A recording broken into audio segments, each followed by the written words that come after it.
Do you have anxiety that you just can't quit? Do you have bloating, nausea, acid reflux, or constipation that you can't get rid of no matter how you change your diet or how many parasite cleanses or herbal protocols you've done? Or are you struggling with PMS, infertility, miscarriage, or low libido? If you said yes to any of these, you may be dealing with something that few people are talking about today, and that is hidden copper toxicity. Following up on our histamine episode released last week, I wanted to share one of my favorite podcast episodes I've ever recorded on copper toxicity. Copper toxicity has a huge role in histamine creation and metabolization, and it's one of the most common but overlooked root causes to histamine intolerance. I first recorded this particular podcast episode with my friend and colleague Becca Yon on her podcast, For the Love of Hormones. And I love this episode so much that I asked Becca if I could re-release the episode on the Better Belly podcast, and she thankfully said yes. In today's episode, learn the key facts around copper toxicity, including common copper toxicity symptoms, the role of copper toxicity in histamine intolerance, top sources of exposure to toxic copper, how to know if you have hidden copper toxicity at all, and how to detox copper safely and effectively. Whether or not you think or know you have histamine intolerance, if you have any of the symptoms of copper toxicity, some of which I listed at the beginning of this episode, and you haven't found healing yet, your breakthrough may be just around the corner by finding and healing from copper toxicity. Hey friend, welcome to the Better Belly podcast. If you're currently trying endless supplements, doctor visits, and diet changes to heal your mystery symptoms, you are in the right place. We're here to solve the real root causes behind your gut, hormones, skin, sleep, and brain concerns, literally anything and everything in your body. My name is Allison Jordan. I'm a functional medicine practitioner that has supported over 150 clients just like you to heal problems that no one has been able to fix. You don't need a perfect diet or a random supplement you found on Instagram to heal. You need a proven system that heals your whole body from the inside out. That's what I'm here to share with you, episode by episode. It's time to make health easy again. And just as a reminder, this information is not meant to diagnose, manage, or treat disease. Always consult with your own health practitioner before you make any changes to your health. So today you threw out a few topics that you could speak on, and one of them that I thought was really interesting that I don't know much about. We got some education on like the copper IUD as a fem educator and the inflammatory impacts of that. Otherwise, I don't really know anything about copper toxicity, and it's something you're like, I gotta talk to your people about this because it's a big deal. So, can you tell us first of all what is copper toxicity? All right. So copper toxicity, first off, is not really going to be talked about by normal doctors because copper is actually a mineral we need in our body. It's healthy. It's not inherently bad for us like mercury. Like you're never going to be like mercury, you kind of need it. You don't need mercury at all. But we actually use copper for a lot of really healthy things in our body, like good transportation of oxygen to our red blood cells, good neurotransmitter activity. And if you like have too little or too much copper, you can get depressed or have mania. There's like a correlation with even bipolar disorder. You have good immune system health, cardiovascular health, and synthesis of collagen and elastin, which is related to really good skin health. So copper toxicity or even copper deficiency, which isn't really as common in general, especially for women, it can cause cystic acne, eczema, all sorts of skin problems. And the last thing is copper is even an antifungal, anti-mold, antibacterial in the body. And so having normal, healthy amounts of copper can just help you not get sick and push stuff out of your body. But the crazy part happens is when it builds up in the body. And usually it shouldn't, because the body would be able to balance it with things like bile from your liver and your adrenal glands. And I'll talk a little bit more on some of the details there. But what'll happen is it becomes toxic when there's just too much and it becomes too dominant, kind of like when you have estrogen dominance. And when there's too much copper, the women are more predisposed to this because copper is pro-estrogenic and estrogen is pro-copper. And that's why a copper IUD or a copper implant works, because it forces estrogen to stay up in the body. You can't get rid of it when you have this extra copper. They're buddies. And so women are going to get all this copper, and then it won't actually show up in blood work. You can't see copper toxicity in blood work. We're going to talk about where you can find it. And so that copper, even if you're not having on an IUD or have an implanted in you, even if you've never had one of those things, if you have copper toxicity for a variety of reasons that I'll share where copper can come from for women, it can cause your estrogen to stay at elevated levels, which means you're going to have difficulty getting pregnant, having normal periods. You can have very painful periods, maintaining pregnancy because your hormones become out of whack and not balanced. Whoa, mind blown. That is so crazy. Okay, so first question, where do we get copper toxicity outside of like the copper IUD, you know? Oh, yes. Yeah. Sources of copper outside of the Yeah. IUD. So there's a chunk. So one of them, the first one I always like to mention is it can be passed on from mother to baby in utero. So let's say your mom had a lot of copper, and I want you to listen to everything else I say. If your mother potentially had exposures to Mhm. these things, then she can pass it on to you because you're going to just do that with blood. Doctors say it doesn't happen. It totally does. So I have clients who sometimes will look at this entire list and they're like, this does not apply to me. But I'll say, okay, do you know if it applies to your mom? And sometimes they'll be like, oh, totally, you know? Mm. So it's really interesting. Sometimes we think it's like your back fall if you listen to this list and you're like, doesn't apply. All right. All right. That's the first thing. Second thing is a copper IUD or a copper implant, which we just mentioned. Another one is hormonal birth control. So even if you don't have a copper version, because estrogen is pro-copper, being on any hormone birth control that has estrogen in it can cause you to hold on to copper. Even just copper you're getting like normal levels of copper you're being exposed to, you'll just magnetize. You won't get rid of it the way you should. Drinking tap water from copper pipes. So you have an increased likelihood of this being a problem in homes that are 50 to 100 years old, which is a lot of us. Like I own a home in Detroit that's 100 years old. I tested my water. It has a bunch of copper in it. And that's not city water. It's actually the internal piping in the house. So you really do want to filter your water from your actual tap source, and not just like a whole home filter. And I do actually get into all this with my clients when we really are like, oh my gosh, copper's a problem. Um, the other thing is xenoestrogens. This includes hormonal IUDs, but also parabens, phthalates. The xeno meaning alien. They're estrogen. There's chemicals that look sort of like estrogen to our body, but it's not actually our own created estrogen. So parabens and phthalates are found in synthetic scents, perfumes, lotions, anything that has a synthetic scent, candles. If you can smell it, it is getting into your body, which is kind of crazy. Um, Copper cookware, which is less common but can be a thing. Bile issues. So bile from the liver and gallbladder helps chelate is the fancy term, or bind the copper and get it safely out of the body. So if you've had gallbladder removal or gallbladder dysfunction, or you're working with Becca and she's like your liver's a little sluggish, or you've had an acupuncturist tell you that, all those things are like your liver needs some love, and that could cause you to hold on to copper. Chronic stress. And the reason for this is because chronic stress can lead to adrenal fatigue, which is a spectrum. It's not like you do or don't have it, it's like intensities.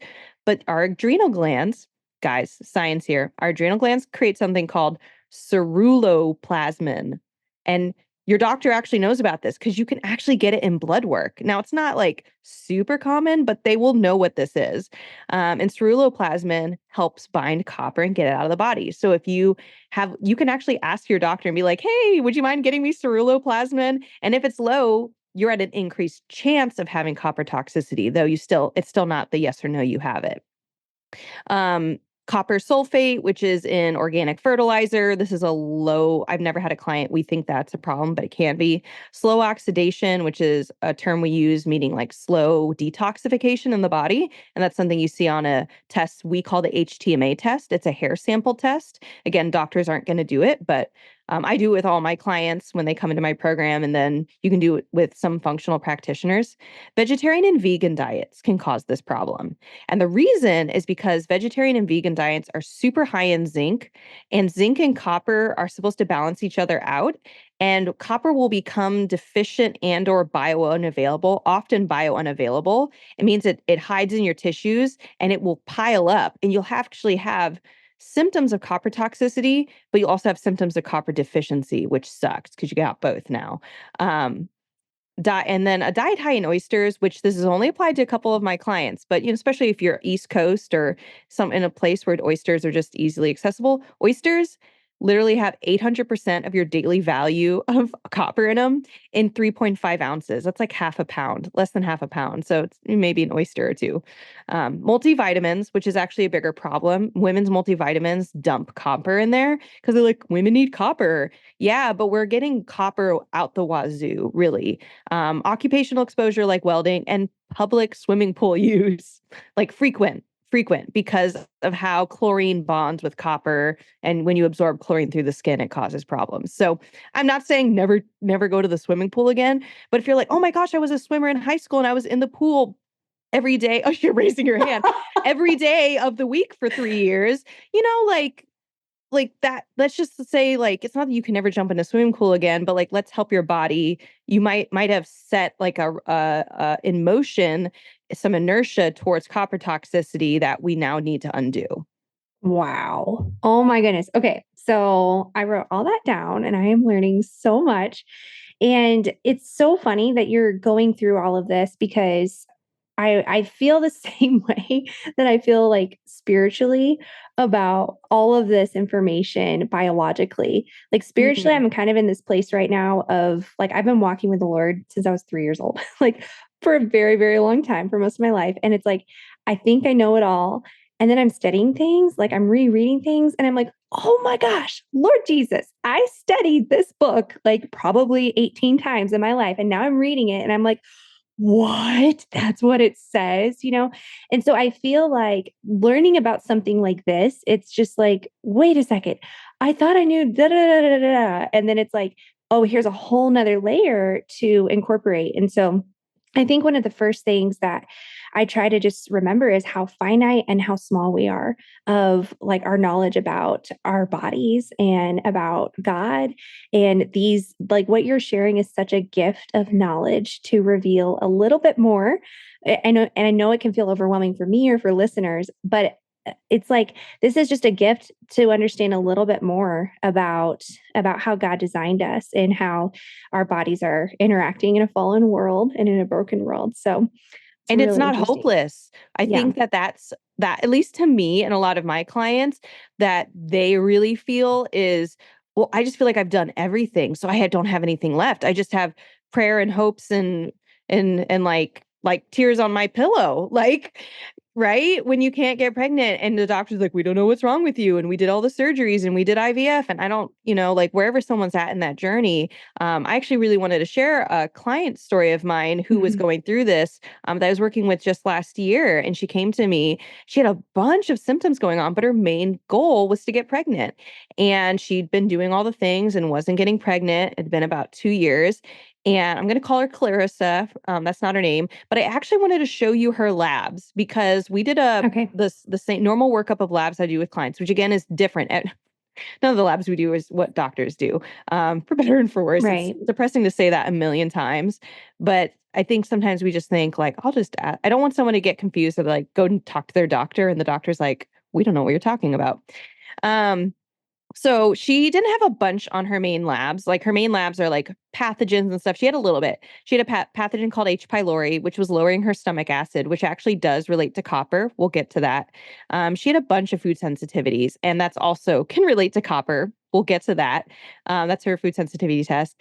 And then her adrenal glands were pretty unhappy. You can see her like cortisol here is like really bottomed out. And then her cortisone, which is deactivated cortisol, is really high. So her body's like trying to push her out of like literally any of her energy hormone cortisol that she gets out of her adrenal glands. Her body's literally trying to deactivate the moment it comes out.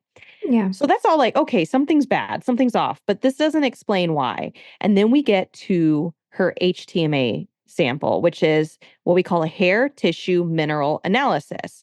And this is where you can actually see a copper toxicity problem or a hidden copper toxicity problem, because sometimes it's actually literally looks the opposite of what it is. And I actually teach my clients how to evaluate this in my program, the Better Belly Blueprint. But here is her lab. And so you can actually see, I know not everybody can see her, but I'm going to verbally say you can see her calcium's high. This is not a calcium. It's not, she's not eating too much. She literally can't, and she can't assimilate it. She can't use it. Her magnesium's super high. She's using it too fast. She's burning it is what we say. Because we use magnesium when our body's under stress. And it's not just like, we're not just talking about, when I say stress, it's not just psychological, though that's a component. It's also biochemical. Like, do you have pathogens that you don't know about, like a parasite?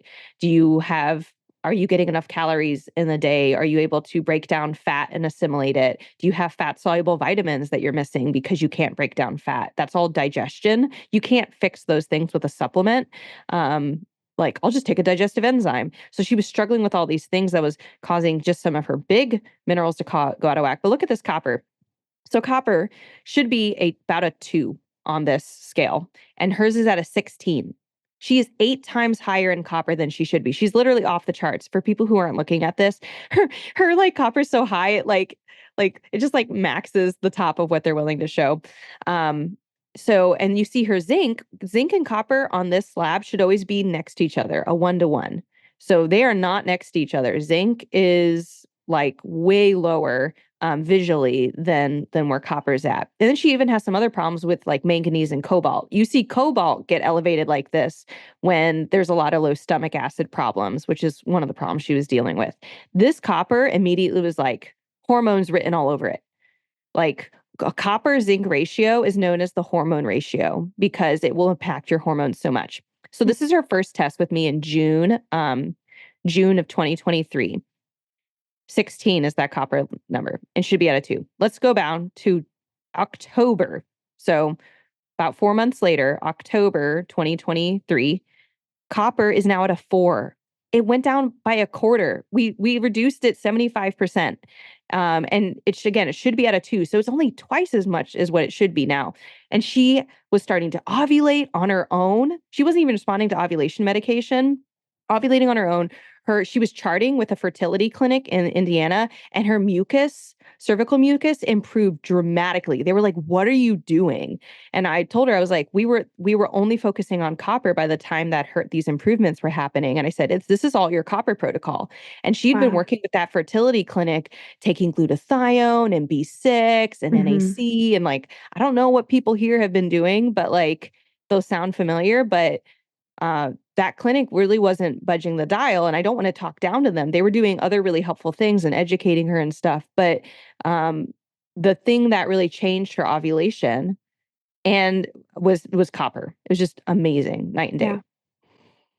That's incredible. Like, oh my goodness. So would you say that copper, when we think about root cause issues, obviously this is one of the first things that you look at, I would presume, because it seems like this impacts like everything. Yeah, but it's not the first thing you would deal with. I want to be very clear. I don't want someone to leave this podcast and say, I'm going to go Google how to deal with copper toxicity and start dealing with it. I'm going to actually talk about the order I recommend people dealing with this in, because you can get something called copper dumping syndrome, and things can get really bad really fast. And so it is a root cause, but kind of like the depths of root, if it's layer 5, you still have to go through layer 1, 2, 3, and 4 first. Yeah. So let's go through 2 main questions. First question, what are some other symptoms of copper toxicity, including the infertility stuff and the anovulatory things? What are some other symptoms that this person might be dealing with if they're dealing with this? This is the list that excites me the most, because a lot of people are like, I'm struggling with some fertility stuff, miscarriages, might have really bad PMS, but like, do I really have this? But when you read this list, people start to be like, what? So the main one, the very, very big one, it's not the only one, but it's super common. One of the most common thing is what we call psychological disturbances. And this is a category, and it can look like a variety of things, but it includes anxiety, panic attacks, OCD, depression, ruminating negative thoughts, ADD, ADHD, bipolar disorder, schizophrenia, aggression, paranoia, racing mind, disorientation, and confusion. Because toxic copper tends to be stored in brain tissue, and copper impacts our neurotransmitters. Remember, at the beginning, I said that copper actually helps us have healthy neurotransmitter function so that we're not depressed and we're not manic.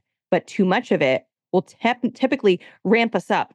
And like kind of like when people talk about, why am I just blanking what it's called? Elevated nervous system. Your nervous system is in like fight, flight, freeze, right? That can be caused by too much copper. And so my client, Clarissa, again, different name, but one of her big symptoms that she dealt with was anxiety. And she was very high functioning. She like ran marathons and she's, married and Christian and went to church and prayed a lot to manage her anxiety. But I mean, it was very palpable when we talked, and a lot of our coaching was around just her feeling anxious, like, am I doing this thing right? And like just really like anxious all the time. And there was a palpable difference that I tried to point out to him, like, do you notice how much calmer you are after just 3 months of working together? And I was like, your copper is coming out of your body and you're just less anxious. Yeah, it wasn't like it was totally gone, but she had to work less hard.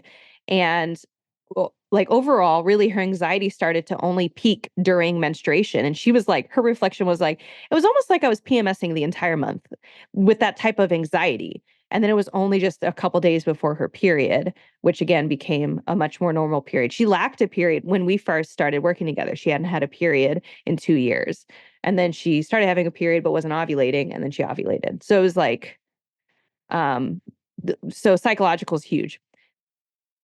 The other big one is going to be chronic yeast infections. So copper, when it's toxic, it becomes biounavailable and it doesn't appropriately function the way it should in the body to help balance our microbiome. So you can get a lot of UTIs, vaginal yeast infections, or like gut yeast infections. Like if you feel like you have a lot of candida symptoms, which if you're there, a lot of people have already like, I get bloating a lot and I'm really sensitive to sugar and all that stuff.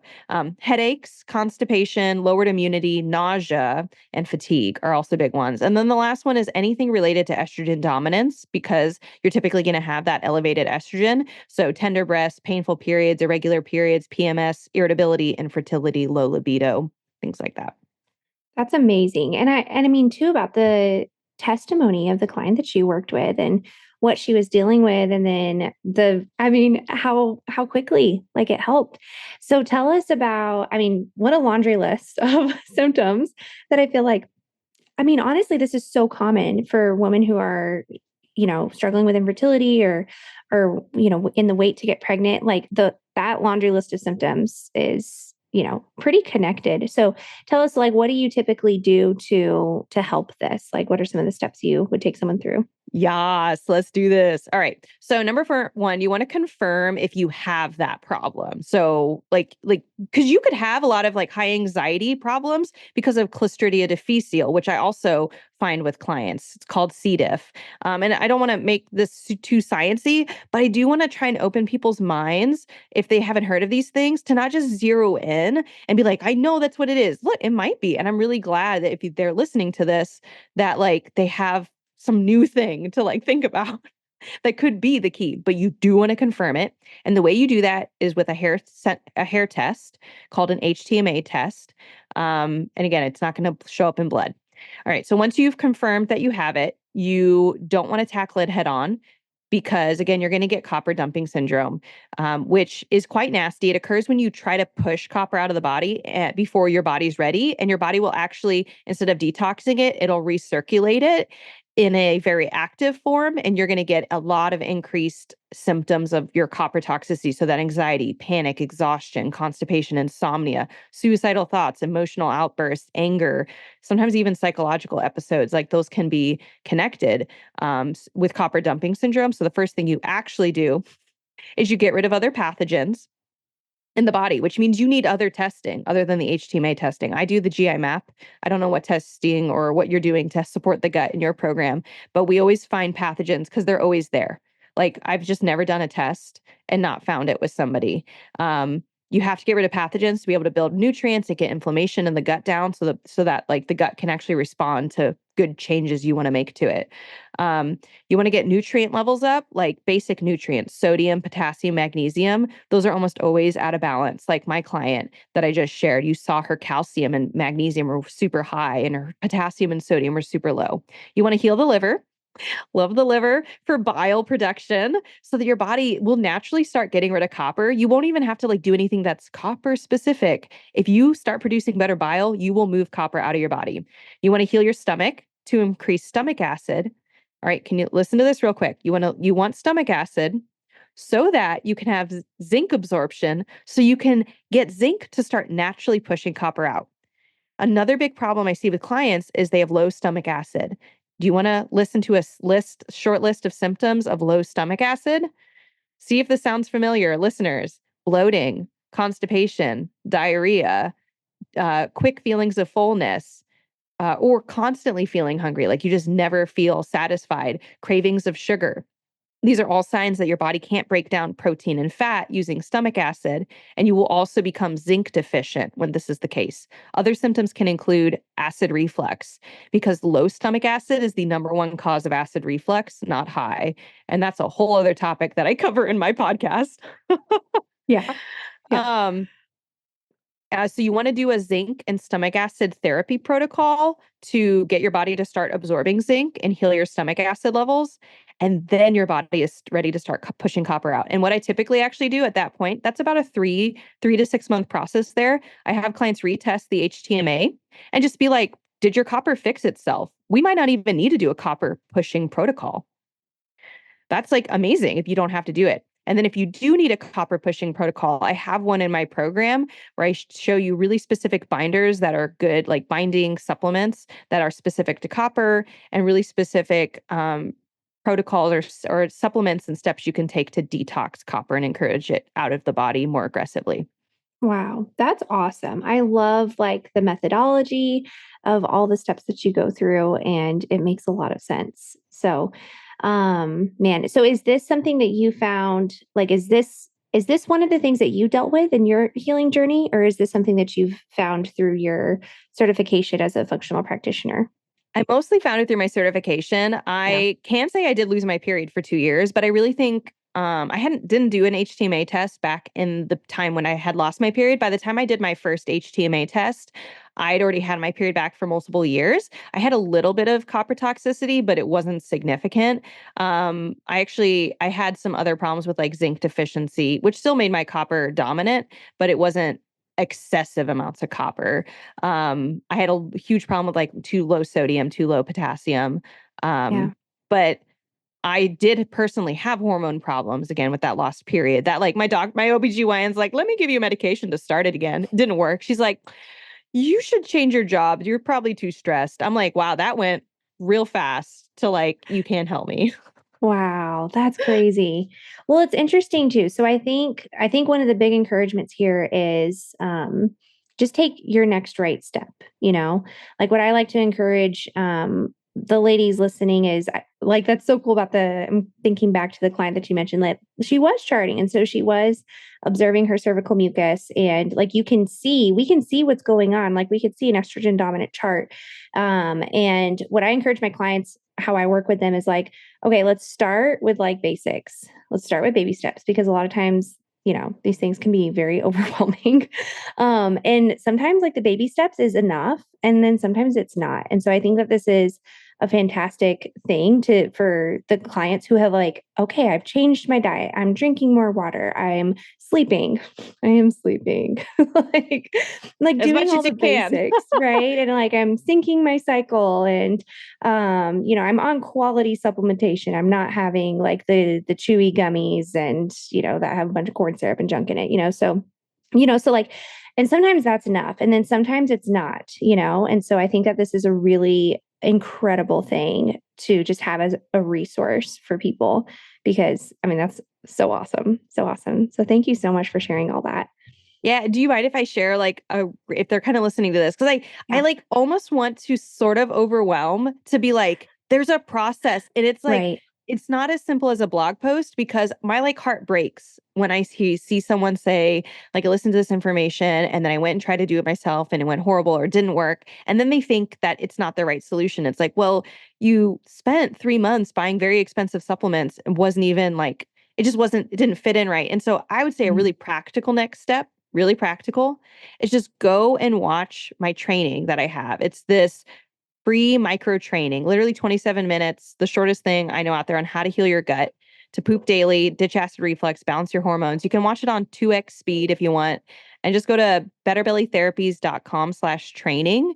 and I show the exact steps that I take my clients through. We get you these labs in my program, so you don't have to be like, who do I go to? We literally get to our clients for like wholesale pricing. So you're saving on average $100 per lab, because a lot of practitioners add on money just to like get money for you for ordering labs. And like, that's not what we want for you.